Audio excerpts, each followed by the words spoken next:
안녕하십니까, 목동 박승수학입니다.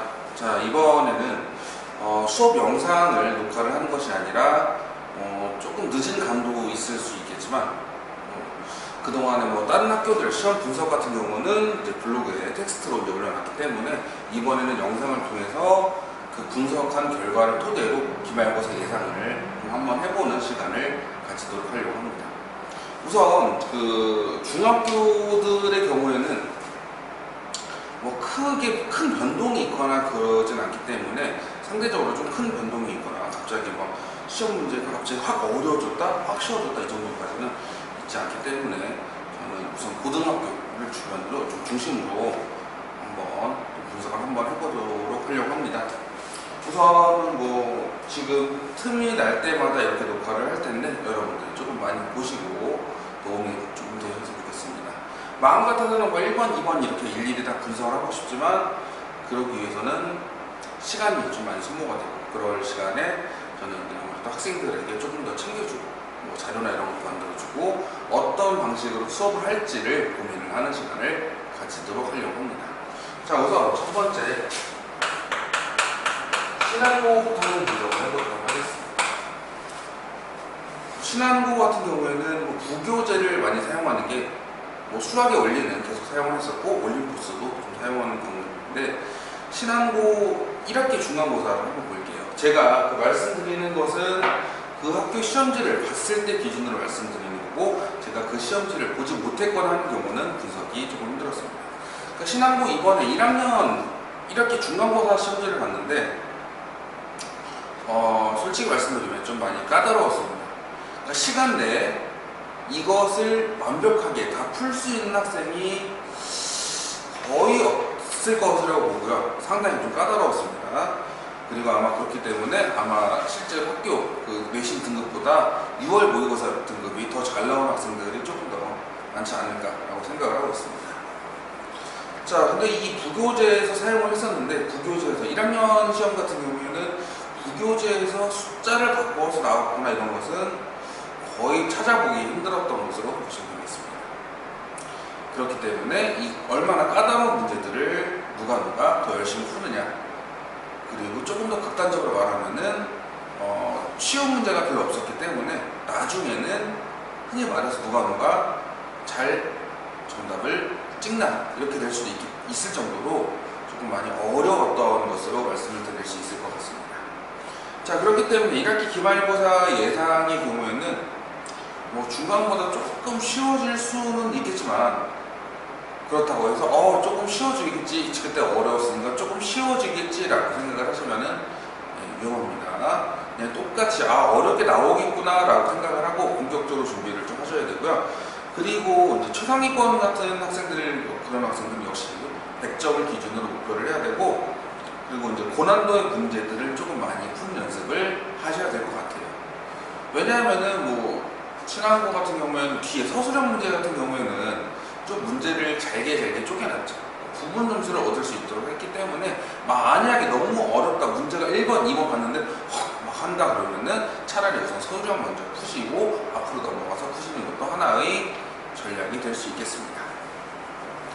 그리고 중상위권이나 중위권 학생들의 경우에는 그렇게 어렵지 않은 문제들을 좀 빠르게 푸는 연습을 좀 하셔야 될 것 같습니다. 여기서 어렵지 않다라고, 그렇게 어렵지 않은 문제라고 한다면은 한 생수학으로 지금 B단계 정도, B단계 레벨 정도를 조금 더 빠르게 푸는 연습. 이런 문제 딱 봤을 때 이것은 이렇게 해야 된다라고 생각이 들 정도로 빠르게 연습하는 것을 조금 연습을 하시면 되겠습니다. 그리고 이제 신한고 2학년 수원 시험의 경우에는 고1 중간고사 이번 2022년 고1 중간고사에 비하면은 조금 더 쉽게 느껴지긴 했고요. 그리고 이제 수원의 경우에는 아무래도 조금 모의고사 형태의 문제들이 좀 출제가 되었었습니다. 그런 부분들을 열심히 좀 준비를 하시면 좋을 것 같고요. 그렇기 때문에 이거 기말고사에는 아마 조금 비슷하거나 살짝 조금 더 어렵게 나오지 않을까. 그 대신에 문제수가 조금 적기 때문에 그걸 역시 좀 연습을 마음 편하게 연습하기보다는 조금 더 어려워질 수 있겠구나라는 생각을 가지고 좀 공부하시는 게 좋을 것 같고요. 부교재는 반드시 꼭 풀어보셔야 되겠습니다. 확통의 경우에는 뭐 시험 범위도 짧고 그렇게 심하게 어렵게 나오지 않았던 기억이 있었습니다. 자, 이번에는 이제 이쪽에 이어서 어디였지? 지금 어디다 놨지? 우선 자, 두 번째로는 좀 보자.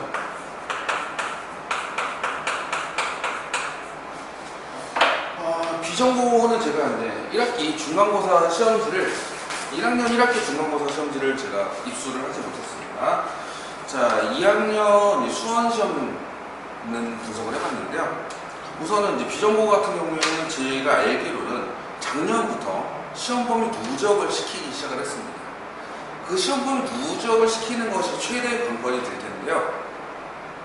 이 시험 범위 누적시킨다는 것, 그것은 그러면은 뒤에 거 공부하다가 앞에 거 까먹으면 어떻게 하나요? 라는 것에 대한 걱정이 가장 많을 텐데요.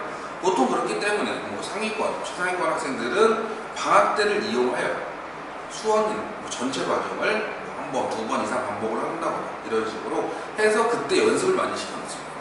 제가 보통 예비 고1 학생들한테 그리고 예비 고2 학생들한테 많이 하는 것 중에 하나죠.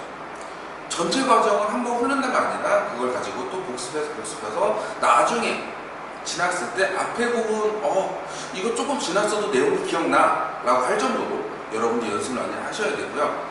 그러니까 수원 같은 경우에는 수원이나 뭐 중간고사든 보통 이제 그 누적되는 부분 있잖아요. 그런 부분들은 이제 보통 학교에서 중간화 마무리 이런 것들을 많이 보라고 하시는 경우가 좀 한 번씩 있었습니다. 그런 부분들을 조금 더 보시고 오시면 좋겠죠.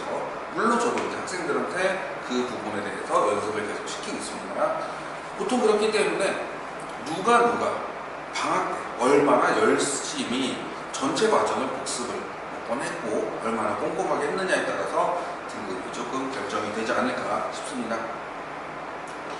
보통 이제 아까 말씀드린 중단한 마무리 이런 누적되는 부분 같은 경우에는 중단한 마무리만 푼다고 되는 건 아니겠지만 그런 부분들은 그래도 한 두 번, 세 번 정도 복습을 해보시고 하시는 게 좋겠고요.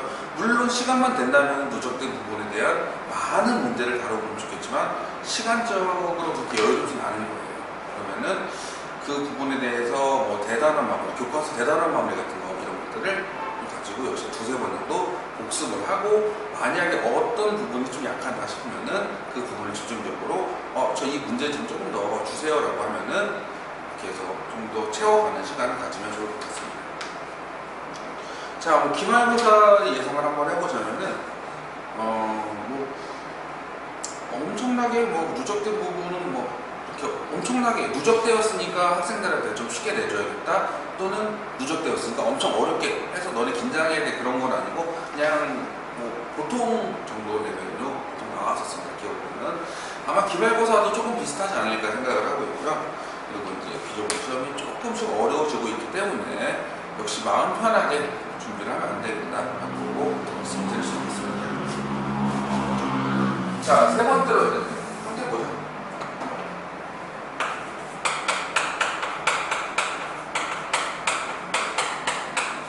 이번 녹화 영상은 3개 학교까지 될 거고요. 그다음에 다음 시간에 뭐 한강이고 뭐 이런 학교들도 좀 더 분석을 해보도록 할 겁니다. 자, 이번 역시 고1 중간고사 문제는 조금 까다로웠는데 신안고 중간고사 문제랑은 조금 다른 느낌으로 까다로웠던 느낌이 들고요. 그러니까 평택고 같은 경우에는 이번 1학기 중간고사는 조금 뭐라 해야 되나, 중간 레벨 그리고 조금 고난이도 레벨이 조금 섞여 있었는데 고난이도 레벨이 조금 더 비중이 높은 형태였고, 그리고 학생들이 거기에서 많이 헷갈렸을 수도 있습니다. 맨 마지막 네 문제가 진입 판정이었죠. 답답한 문제, 기억년, 디귿년 뭐 이런 식으로 다음 중 옳은 것은 옳지 않은 것은. 자, 그래서 먼저 부교재에서는 부교재가 지금 평택고 1학년 부교재가 1등급 만들기죠. 1등급 만들기 교재 자체가 뭐 그렇게 어렵거나 하진 않습니다. 1등급 수학이랑 달라요. 다른 교재입니다.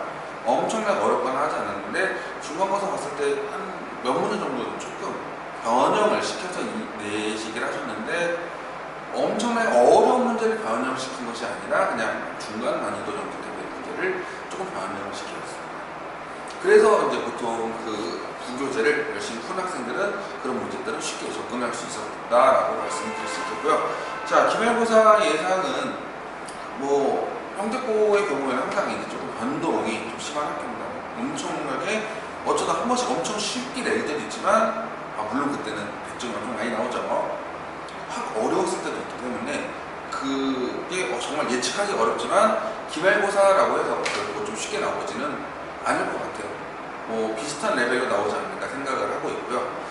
그러다 보니까 이제 또 몇 년 전에 저희에서 학원에서 형태고 1학년 학생들 그때 1등급이 3명, 4명 정도 나왔었는데 그때 그 시험지보다 이번 중간고사가 조금 더 어렵지 않을까라고 생각했기 때문에 아마 등급도 조금 내려가지 않았을까. 합산하면 뭐 물론 기말고사까지 봐야 되겠지만 조금 더 어렵지 않았을까. 그래서 지금 기말고사 같은 경우에도 시험 범위가 직선의 방정식까지라고 들었는데 그 앞부분 역시 반드시 2학기 때도 계속 누적을 시키기 때문에 1학기 부분도 여름방학을 이용해서 반드시 좀 많이 연습을 하셔야 되겠습니다. 자, 그럼 이번 영상은 여기에서 마무리 짓고요. 그리고 저는 다음 영상에 한강요구 분석이랑 다른 학교들이 쓰는 좀 더 분석을 해서 올리도록 하겠습니다. 자, 영상은 여기서 마치도록 하겠습니다. 감사합니다.